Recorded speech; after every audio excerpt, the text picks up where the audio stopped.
Oh, it's John Black, super chemist. Trying to get my thing back up here. Okay, so no one is debating uh, global warming. We all agree there's global warming. They're just saying we ain't saying that. No, we say there's global warming. We just say that CO2 has nothing to do with it. It's just a natural thing. The temperature goes up and down. It fluctuates, just like on here. It fluctuates up and down, up and down. Even like this CO2. This CO2 fluctuates up and down too. They don't. They just don't show it. They just show the dotted line. Like, see how the dotted line is an average of everything?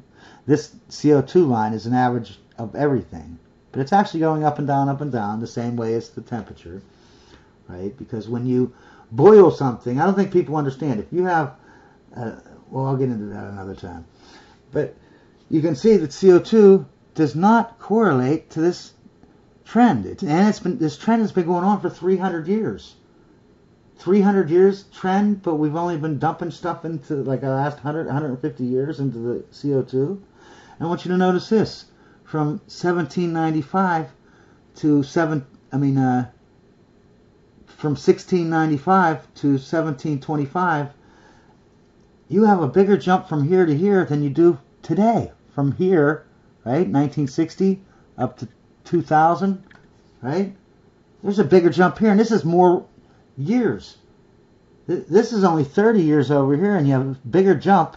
Here you got an extra decade, and it still didn't make a bigger jump. Yet we had no CO2 made over here, and here we had the most CO2 at all, is at the end of the chart here at the right. Yet the temperature from 1960 to 2000 was not as big as this temperature difference. And why is that? Because CO2 does nothing. And temperature just fluctuates up and down like it's done for the millions of years. And once in a while, when you have another mechanism that changes that, then, you know, it'll fluctuate to that, and then it'll still go up and then it'll stay there and go up and down and up and down and up and down, you know. It's nothing, no one is saying that there is no global warming. What we're saying is it's not CO2 that causes it. Let's see, does not correlate. Did that. Okay, so let's go to the next chart. All right. 600 million years of, you know, or 650 depending on the chart. You can see CO2 and temperature does not correlate. The purple is CO2. You can see it goes down, up, down, flat, up. Does that, no, temperature goes up, down, up, flat, down, up, flat, down, flat, up. How does that correlate? This CO2 almost exactly goes down the whole time. Well, temperature's wildly going up and down, man, or flatlining. You know what I mean? They do not correlate. To think that they do is insane. Okay. And what else about that? And I want you to notice that 95% of the time, 95% of the time, CO2 has been higher than it has been today. The same with temperature. 95% of the time, temperature has been higher than today. Only 5% of the time has it been this cold with this little CO2 in it. You know what I mean?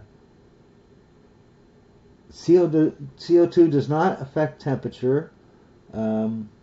Temperature affects CO2 if no other competing forces or mechanisms are in play.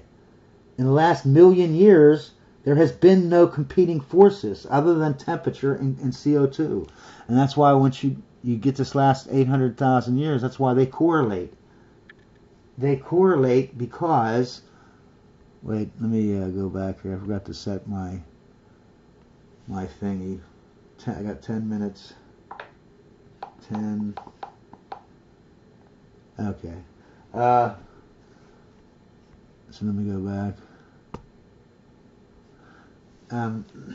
So obviously what happened was back here when, you know, before man is way back here. All you got is land animals here. And amoeba or whatever, you know. But something had to have been created, like some kind of sea animal that was making the shells or something like that, and that's why they were, because that's carbonate. That's what the shells are made of, carbonate. And carbonate is made with CO2. So the CO2, they were sucking the CO2 out to make these new shells that were never made before, because they were just made. They were just discovered, they were just invented by evolution. And they kept taking out, and then at some point, something happened, that it probably was that you can only have so much of anything. Everything is limited by the space and society. These shell animals, they can only grow so much and take out so much CO2 until you get hit in equilibrium. They'll be eaten at a faster rate that they can create. You know what I mean? And that's there. And then they must have had a whole bunch of volcanoes, right? Volcanoes spewing out CO2 from the interior of the earth. And then there must have been another animal that was scrubbing CO2 out. Then you got another equilibrium. Then there was no competing us. There's no volcanoes. There's no new animals creating something out of CO2. So there's, no one's scrubbing CO2 out of the air. No one's throwing CO2 in the air by volcanoes. And that's the last million years. And that's why only there and only there does CO2 and temperature, coincide. And it looks like it's the same, looks like that they correlate. But they only, where is the damn chart? Okay, here. But they only correlate during this time because there's no other mechanisms changing it.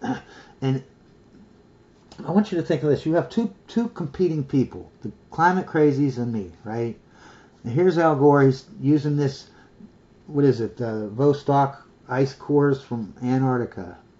And showing temperature and CO2 levels for the last 800,000 years. Notice how they always use the last 800,000 years or 400,000 years because it's the only time that it coincides with what their theory is, okay?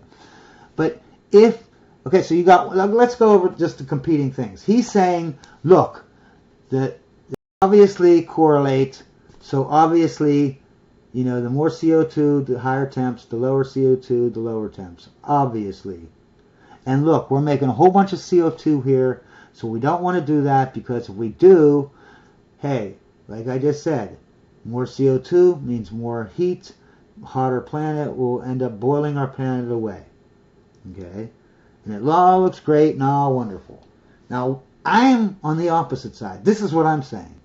Hey, this is a drop in the bucket compared to 650 million years, and nowhere in 650 million years does it correlate like this, except in this little tiny cherry-picked data right here. Okay, first of all, it never correlates before this. Okay, only correlates here.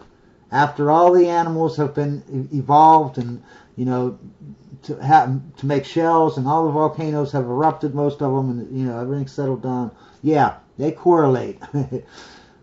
Another thing I would bring up is, hey, if you go to the data, the Vostok actual data, where the scientists collected the data, the numbers, and you looked at it, you would know that temperature goes first, changes first. Then CO2 levels change. Okay? First, the temperature. And usually by hundreds of years, sometimes 800 years, you'll have, because it takes a long time to heat up the whole ocean compared to the planet, like the air. It always, never, not one time in this 800,000 years of data does it show that the CO2 changes first and then the temperature. Not one time.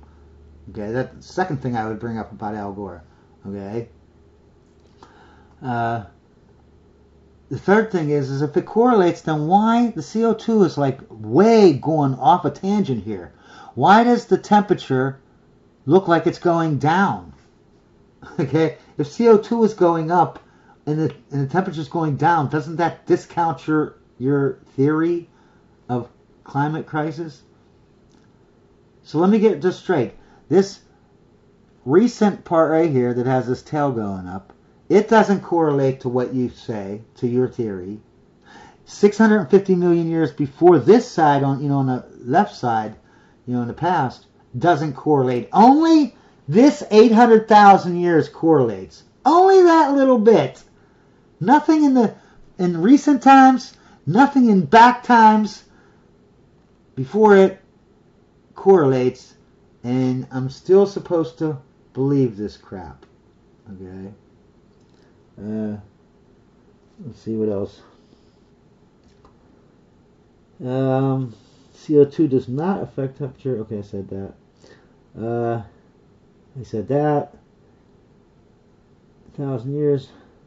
Oh, that was another thing. Is this is CO2. All these peaks, all these troughs rather, they're down to almost 180 parts per million. Actually, this part right here, this is the lowest we've been in 700 million years in CO2. 180 parts per million. Same here with the temperature. This is the lowest we've been in 700 million years in temperature. And both these points are about 10,000, 11,000 years ago, 12,000 years ago. But look at all the CO2s. This is the lowest point in recorded history, in 700 million years. And it's done it how many times, though, almost? Every 100,000 years for the last million years, it's dipped down to 180 million parts per million almost. 150 more parts per million. Google it. Every plant will die, which means every animal will die, which means every person will die. Everything dies at 150 parts per million. Every 100,000 years. For a million. Before that, we were good. Remember? But we kept going down and down and down with CO2 until we flatlined. But that flat line, this is the flat line. It's just going up and down in the same range, you know what I mean? Well, what does that tell you? We need to make CO2 before... Because look, according to this, we go up... Wait, let me get my pen. I don't know where my pen is. Okay. Here, I'll use this knife. Look, it goes up, down, up, down, up, down, up, down, up, down, up, down, up, down, up, down. What do you think's going to happen right here? We're at the peak. We're exactly where the other peaks are at, right? Look. All these peaks. And we're going to... It looks like it's going down now. What do you think's going to happen? It's going to go down, just like all the other times it hit this peak this high. It went down. Maybe it will. I could be wrong, and it goes up slightly more because it is slightly lower than this one. You know what I mean? But this is basically where we start going down, or we flatline and then go down. There's a million years. That's what's happened, and we can see that the CO2 didn't do anything because we're going down instead of up. Look at that. That does not correlate in any way, shape, or form. Does that correlate? No way does that correlate.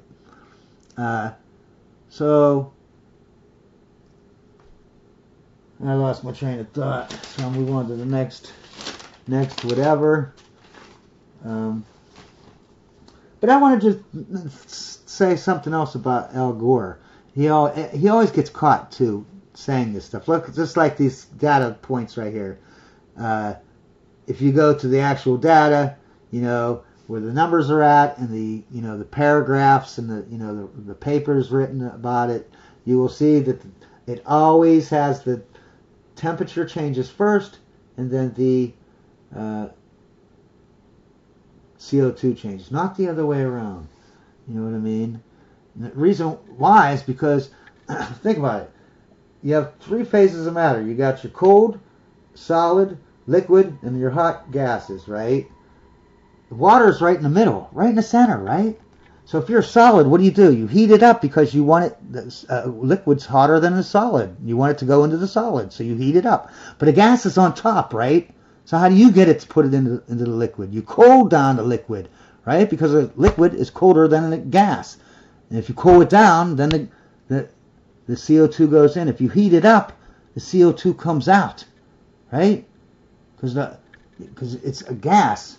You don't heat it up to get it out. To put it into it like a solid, because it's on the opposite part of the hierarchy of what's hot and cold of the phases.